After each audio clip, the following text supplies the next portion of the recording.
Cumprimento a todos os irmãos com a paz do Senhor Jesus. Aqui quem vos fala é o presbítero Renato. Agradeço a Deus pela oportunidade e também ao ministério na pessoa da pastora presidente, do pastor Gideon Júnior e também do pastor Arnaud e demais obreiros que nos ouvem neste momento. Nós já iniciamos ontem a leitura do capítulo 1 do livro de Levítico e hoje nós vamos continuar aqui a partir do versículo 8, para que nós possamos entender versículo por versículo as aplicações espirituais concernentes à oferta de holocausto. O versículo 8 diz: Também os filhos de Arão, os sacerdotes, porão em ordem os pedaços, a cabeça e o redenho sobre a lenha que está no fogo em cima do altar. Irmãos, nesse caso, a cabeça do animal era totalmente queimada com o restante do corpo no altar, e a gordura era separada da carne e colocada junto às outras partes para aumentar a chama e consumir mais rapidamente o sacrifício do holocausto. E o animal era cuidadosamente examinado pelo ofertante ainda no curral para verificar sua perfeição externa, mas o seu exterior estava oculto aos olhos do ofertante e do sacerdote ao mesmo tempo. Então, o propósito de cortar o animal em várias partes era para ver se ele não teria defeito por dentro. Como ele era um tipo de Cristo, ele tinha que ser perfeito por dentro como era perfeito por fora. E Jesus era perfeito tanto no corpo quanto no espírito, e ninguém jamais poderia acusá-lo de engano ou de falsidade. Lá em João, no capítulo 8, verso 46, Cristo diz: Quem de vós me convence de pecado? Irmãos, outro fato interessante é que o corpo do animal era cortado na junta sem que os seus ossos fossem quebrados. E lá em João 19:36, o evangelista nos diz que os soldados quebraram as pernas ao primeiro e ao segundo homem que foram crucificados com Cristo, mas vindo a Jesus e vendo que já estava morto, eles não lhe quebraram as pernas, para que se cumprisse a profecia do Salmo 34, verso 20, de que nenhum dos ossos do Senhor seria quebrado. No verso 9, o Senhor ordena: Porém, a sua fressura e as suas pernas lavar-se-ão com água, e o sacerdote tudo isso queimará sobre o altar. Holocausto é oferta queimada de cheiro suave. Irmãos, aqui o ofertante ainda era o responsável por lavar os miúdos e as pernas do animal para purificá-lo das impurezas, das vísceras e antes de colocá-lo sobre o altar. O sacrifício de holocausto em tudo tinha que ser puro e suas partes deviam ser lavadas, porque o cheiro da fumaça que subia a Deus deveria ser o mais agradável possível, porque representa a pureza de Cristo perante ele. Aqui no versículo 10, o Senhor estabelece uma ideia condicional quando diz que se a sua oferta for de gado miúdo, de ovelhas ou de cabras para o holocausto, deverá oferecer macho e sem defeito. O ofertante aqui era livre para escolher o animal do gado miúdo ou do gado graúdo. Mas se fosse de oferta do gado miúdo, incluiria então boi, incluiria ovelhas e também carneiros, né? E conforme a sua condição financeira, ele deveria dar o seu melhor a Deus em reconhecimento à sua bondade. A natureza do holocausto aqui era dupla e tinha que ser um macho sem defeito e oferecido com o coração bem disposto. E isso figurativamente nos ensina que tanto a oferta quanto o coração do ofertante devem ser perfeitos para Deus.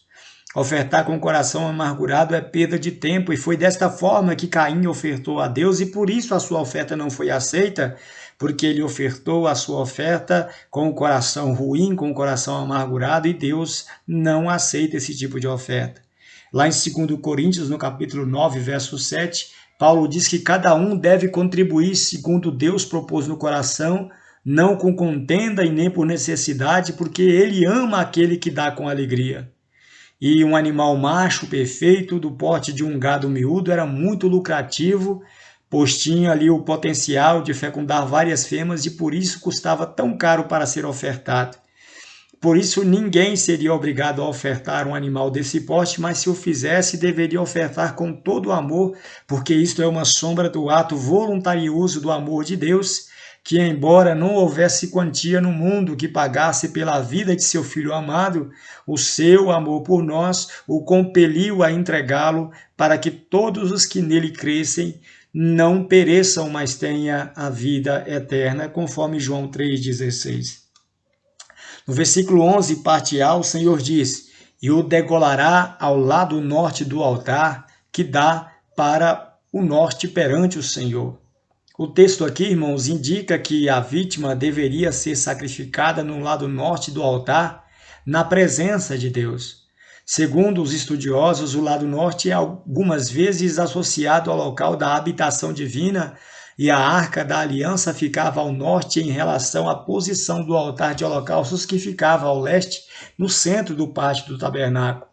Jó, no capítulo 37, verso 22, diz: do norte vem a luz dourada, Deus vem em temível majestade.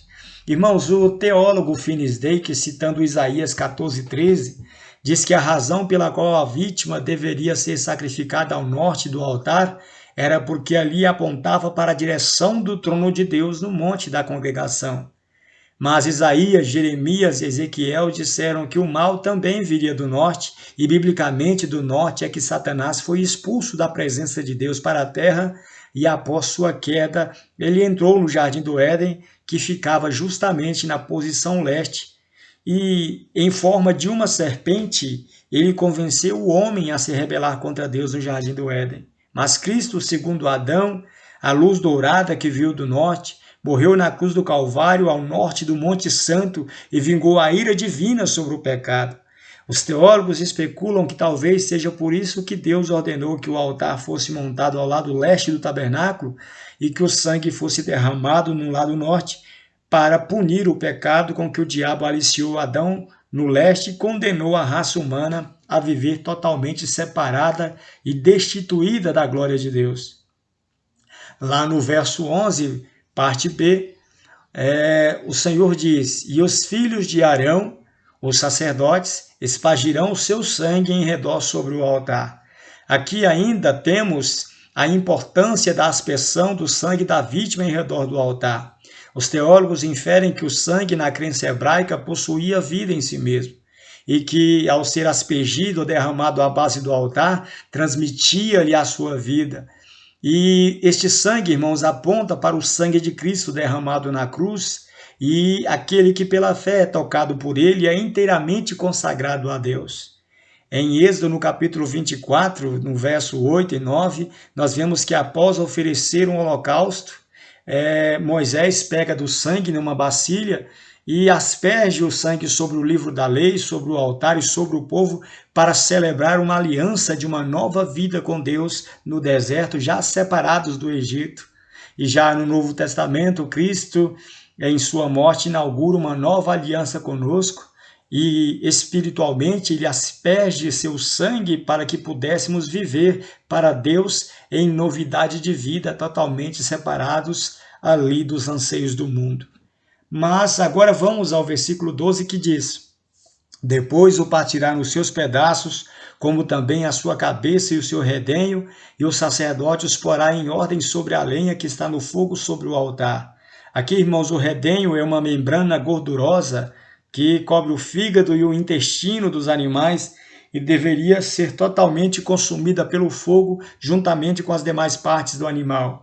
E a gordura e a cabeça depois indica que, realizados os procedimentos, eles eram agasalhados sobre a lenha, e a ordem de organizar a lenha indica que os sacerdotes não podiam simplesmente empilhar pedaços de carne no altar, mas eles tiveram que ser arranjados da maneira mais adequada possível, porque o ato de ajeitar a lenha no altar representa a sobreposição do corpo de Cristo na cruz para o holocausto eterno diante de Deus.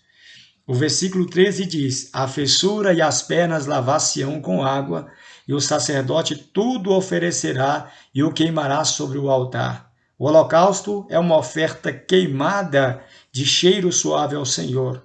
A oferta de cheiro suave, irmãos, ela tinha que ser limpa, e, portanto, a fressura do animal era lavada com água limpa para retirar as impurezas alimentares e os resíduos de fezes que porventura pudessem cair nas pernas do animal. Fressura também na tradução inglesa das Escrituras, é chamada de entranhas ou parte mais íntima do animal, e sua lavagem interior é uma clara representação da pureza que havia no coração de Cristo, e a lavagem das pernas fala da pureza no seu caminhar. E Jesus andou nas veredas da justiça, e todas as suas ações eram puras e retas diante de Deus e dos homens. O versículo 14 diz: se a sua oferta for de holocausto de aves, oferecerá a sua oferta de rolas ou de pombinhos. E segundo o teólogo Odilon Soares, irmãos, nenhum animal feroz poderia ser sacrificado no altar, mas somente animais pacíficos ou de pouquíssima agressividade, como bois, ovelhas e vacas, porque eles não resistiam quando eram levados para um matadouro. No caso das aves, as aves de rapina, como o gavião, a águia, os abutres, o quebrantoço, jamais poderiam ser sacrificados no altar de holocaustos, pois eram aves imundas que se alimentavam de cadáveres e de outros répteis imundos. E somente 2 espécies de aves, portanto, eram permitidas em holocausto: as rolinhas e os pombinhos, porque são símbolos da humildade e da inocência, tanto de Cristo quanto do Espírito Santo, e as pombinhas não têm bilis, elas são aves doces e limpas e também não pousam em carniça e muito menos em restos mortais, assim como Cristo e o Espírito Santo também não podem habitar em corações imundos e contaminados pelo pecado. Agora, o fato de que Deus aceitaria um touro, uma cabra, uma ovelha ou um pássaro no holocausto, mostra que Deus estava mais interessado no coração por trás do sacrifício do que no animal que seria oferecido no altar. Se o sacrifício fosse feito com o coração reto, Deus aceitaria o pássaro do pobre tanto quanto aceitaria o touro do rico. E aqui o Senhor aceita as aves como oferta não somente por causa da pobreza do ofertante, meus irmãos, mas também porque as aves representam a Cristo como o segundo Adão, como o homem que veio do céu. E as aves voam no horizonte, pousam no solo e vivem tanto voando pelos céus quanto caminhando sobre a terra, e falam da dupla cidadania de Cristo, a humana e a celestial numa só pessoa. Somente o homem que viria do céu seria capaz de restaurar a comunhão e promover a paz entre Deus e os homens. Mas para que a paz fosse restaurada, sua vida precisava ser entregue sem resistência, assim como uma avezinha não determina se quer morrer ou viver. E consoante a isto, Jesus disse em João 6,38, eu desci do céu, não para fazer a minha vontade, mas para fazer a vontade daquele que me enviou. Irmãos, o verso 15 diz assim, e o sacerdote oferecerá sobre o altar, e tirar-lhe-á a cabeça, e queimará sobre o altar, e o seu sangue será aspergido na parede do altar. Aqui, irmãos, diferente dos animais maiores, dos quais eram separadas todas as partes do corpo e retirado o couro com uma faca de bronze, os sacerdotes com as aves apenas degolavam com as unhas. E segundo os estudiosos, o fato de degolar a cabeça com a unha era para evitar que se quebrasse algum osso do pescoço, porque a cabeça não era totalmente separada do corpo. Era apenas destroncada para o sangue sair, para que pudesse aproveitar o máximo de sangue possível da oferta. O sangue do boi e do carneiro eram aspergidos ou borrifados no altar, mas como a avezinha era muito pequena, ele deveria ser espremido na lateral do altar. E isso era feito pelo pressionamento do corpo da ave na parede do altar para que o sangue jorrasse sobre ele, mas a avezinha ficava toda manchada de sangue como uma representação do sofrimento de Jesus na cruz do Calvário. O versículo 16 diz, e o seu papo com as suas penas tirará e o lançará junto ao altar para o lado do oriente, no lugar da cinza. Aqui, irmãos, no tocante ao sacrifício das aves, estas também seriam mortas ao lado norte do altar, mas após seu corpo seria queimado sobre ele. Mas as suas penas e seu papo não eram totalmente queimadas no altar.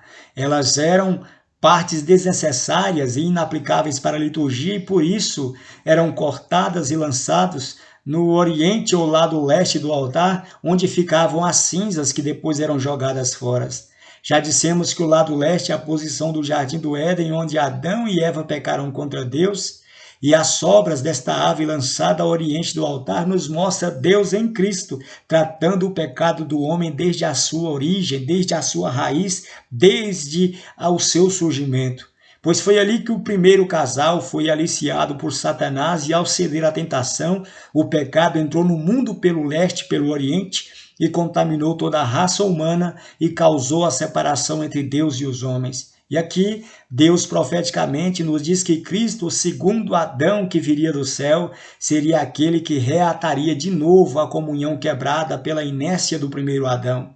E o salmista Davi, no Salmo 103, verso 12, diz que assim como o Ocidente está distante do Oriente, assim Deus afasta os nossos pecados para longe de nós. E por fim, irmãos, chegamos ao versículo 17 do capítulo 1, onde temos a mais linda imagem da cruz na figura de uma pomba. Aqui diz, fendê-lo-á junto às suas asas, porém não a partirá. E o sacerdote a queimará em cima do altar, sobre a lenha que está no fogo. Holocausto é oferta queimada de cheiro suave ao Senhor.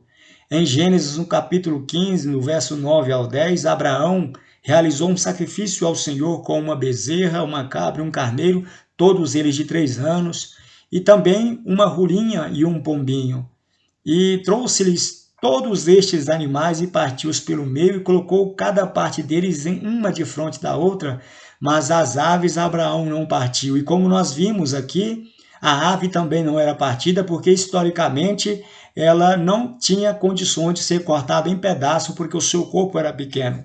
Mas, conforme no caso de um animal de porte físico maior, ela, diferentemente disto, era segura pelas asas, enquanto seu corpo era rasgado para partir as penas. Então a oferta era colocada sobre o altar para constituir um sacrifício aceitável a Deus, e no Calvário o corpo de Cristo foi literalmente rasgado no seu sacrifício e seu sangue derramado pelo pecado humano. O corpo da ave ensanguentada era rasgado pelas asas e colocado em cima do altar sobre a lenha para ser completamente oferecido em holocausto a Deus.